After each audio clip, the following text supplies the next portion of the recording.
Huh? What? I know, right? I thought those boys would never give me the rent to this place. What is the meaning of this one? Don't look at me. You're the one who turned down my offer during Halloween, and I worked very hard to make your very own YouTube Wonderland. So I decided to do it the hard way. But what do you want from me? You already have Choose limitless powers. Yeah, choose powers are great, but still not enough. I'm here for your imagination. My imagination? You've been using that to create your own adventures in this little channel to express yourself. Playing courage charades, using poster people as Wonderland card characters, a how-to parody. Imagination is a gizmo more powerful than speech. And I know for a fact that those silly little object characters will find a way to defeat me and undo everything I worked so hard on. But if you can just let me borrow your mind for a little while, I can still give you that bargain I made. After everything you did to your own world, forget it. Hey! Put me down! Oops, I leaked. No! Hey, you like games, don't you? Everyone does. What, did you want to bow for something? Well, look around you. We're in a carnival, and playing games is like taking some risks. What will we play? A hide-and-seek game. Been there, done that. Well, what if we raise the stakes?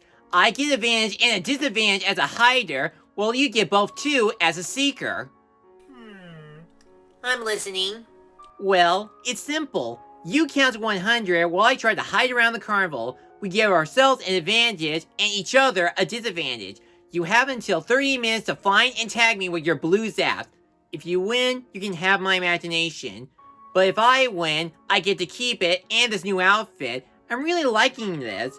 Speaking of which, you will also send me home and never force or pull any strings on me again for any of your deals. So, what do you say, one? Are you up to the challenge? Okay, but just to be on the safe side,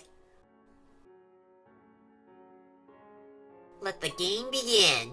Got it.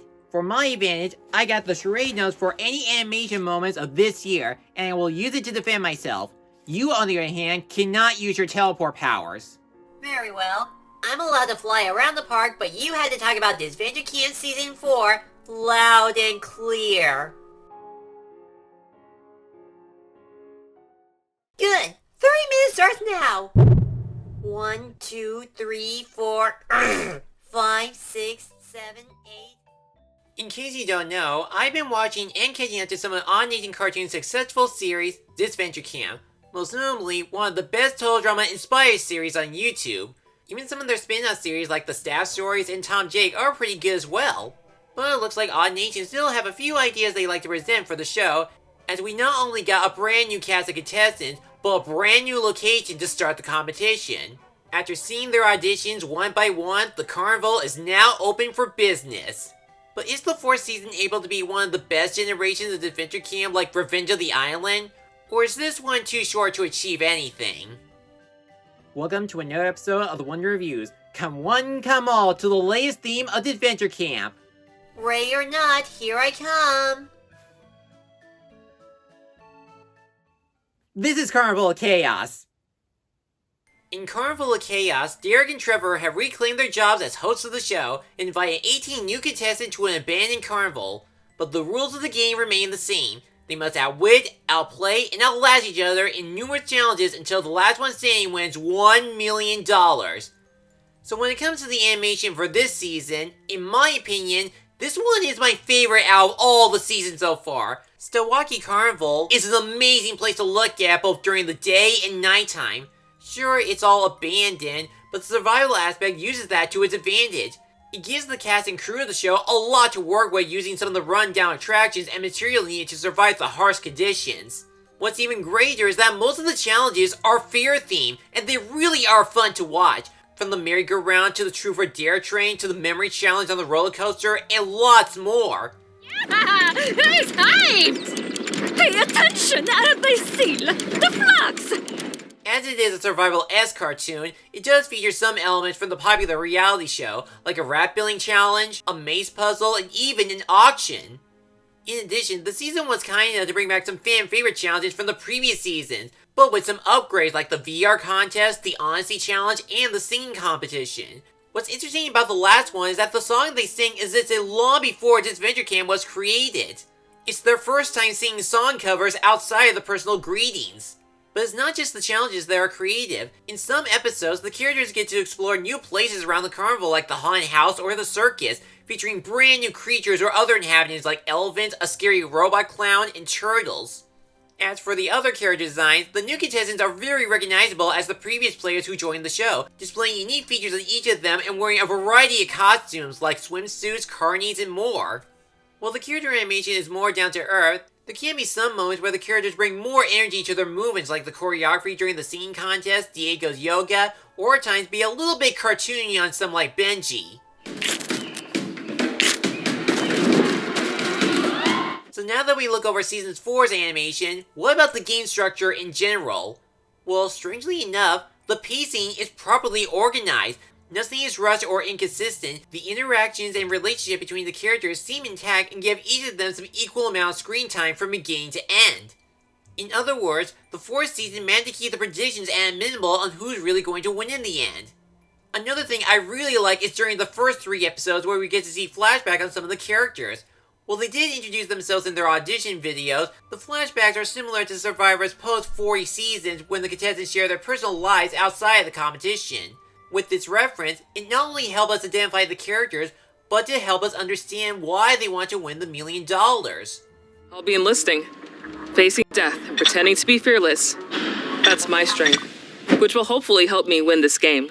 But as the season progresses, the show seems to have an interesting commentary on how much the gameplay heavily impacts the contestants as people. Admittedly, this internal conflict was brought up from time to time with Crystal and during All-Stars, but this one takes it to a whole new level. Since this is a reality competition filled with lies, betrayals, and blindsides, it does answer some questions. Are they still good people?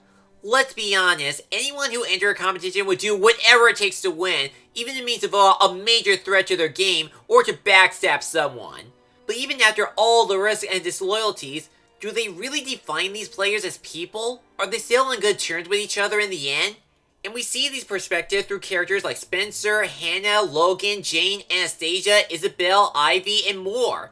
And these viewpoints help you understand why they did what they had to and how they feel afterwards. They change because the game keeps on changing. Spencer, What? after all of this, where do we stand? We're still acquaintances. It also helps either that the twists in the games are pretty unpredictable, like, Peekaboo, I see blue! yikes! Deltarune, Hammer of Justice!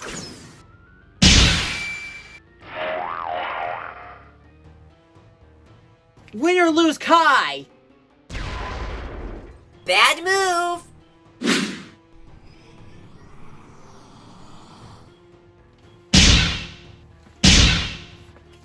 Twisted Wonderland!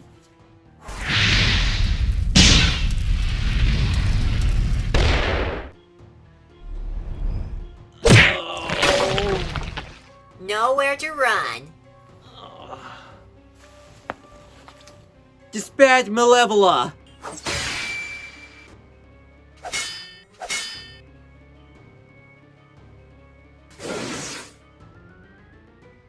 What?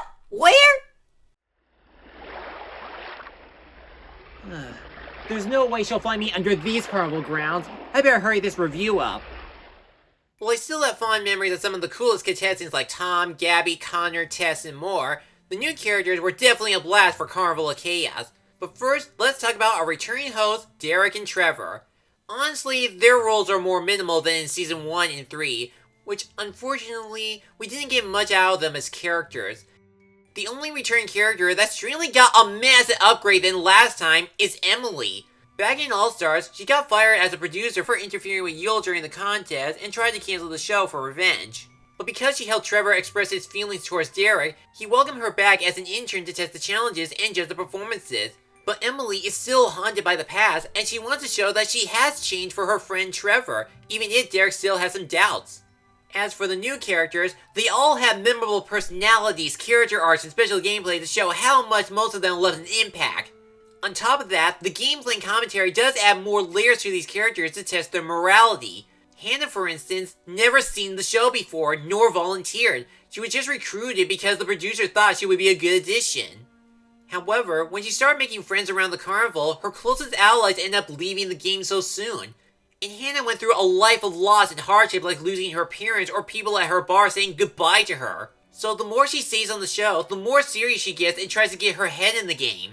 But not as friends. Like Natalia said, there's no friends here. Only players. There is also Spencer, a math student who seemed to form a mutual connection with Diego. But the thing is, Spencer doesn't want to be in a relationship with anyone because he's still recovering from a past breakup, and he thinks his bondness with Diego would be a detriment to his game. Despite being one of the smartest players, he was not considered the wisest this season when it comes to burning bridges on his own alliances.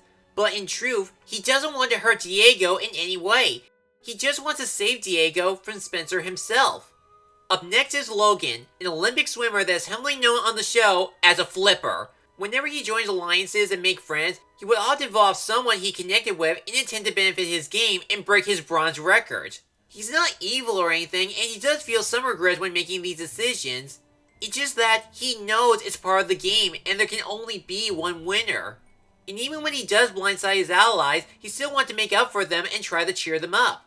For the rest of the contestants, they are well known for their personalities and traits, from the cool and positive Tristan, to the loyal leader Marissa, to the energetic and faithful Isabel, to the professional Amelie, to the intelligent and composed Jay, to the old but sturdy Richard.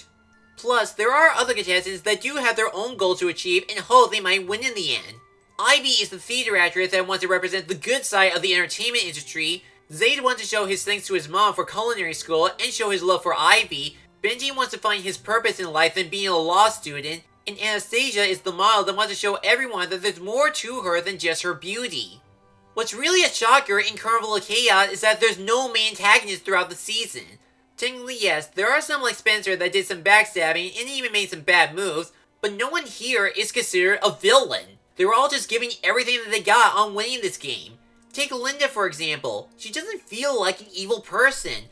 Although she is jealous of Marissa's leadership and she isn't scared on getting some gameplay blood on her hands, she just wants to show her contribution to the team to impress her husband and kids that this stay-at-home mom can do anything. However, there are a few characters, while still likable, didn't add any significance to the season's story, nor didn't play much of a competitive nature. Like Ted is the poker player where his gambling skills end up backfiring him. Natalia often played both sides between the girls' alliance and her allies Logan and Richard, but ends up jeopardizing her social game. And Alessio is the painter that's trying to get his passion for art back and not interact with anyone. But 2 episodes later, he got his inspiration back from an obvious metaphor. Guess how far he went? Oh, now what? Here's onesies! No! Ah! No! I win! Like always! Aw, don't be so sad. You won't feel anything after this. Trust me, I know. If any consolation, I'll let you wrap up the review. Okay. Disventure Camp Carnival of Chaos was a thrilling 4th installment with an interesting commentary about the game's morality, well-crafted writing, likable new characters, and some stunning animation and great carnival-themed challenges. I highly recommend you go check this season out. It's kinda ironic really, for a show that takes place at a fun carnival, I actually had a lot of fun with this follow-up. It ended up being one of my favorite seasons since season 1. And with an achievement like that, Carnival of Chaos gets an A, and the Diploma of Destiny as a bonus prize. Well, this was the most fun I ever had. Thanks for playing with me. Yeah, you got me. But you didn't get me! Yeah, huh? What? What? No. No, no, no, no, no, no, no, no! I can't believe that actually worked! But, how? The clone trick from Elio. You really should have been there. That's cheating! You were supposed to do the review, not that faker! Oh, but I did. While you were counting, I used my charade note to make an exact copy of myself like that one movie, and hit a tiny walkie-talkie on his jacket and have him lip-sync so you wouldn't hear the real me in any direction. I also gave him half of my charade notes to distract you while I finished up the review in time. No, this wasn't supposed to happen. Sorry, but this contract is now null and void.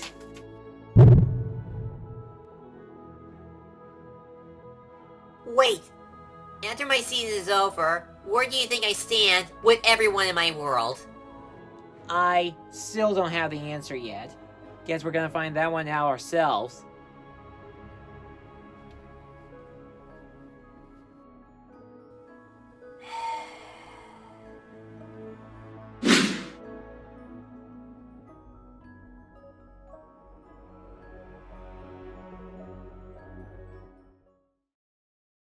Thanks for watching this video. If you enjoyed this, check out these other videos, or feel free to like, comment, and subscribe for more upcoming reviews and other projects. I'll see you soon.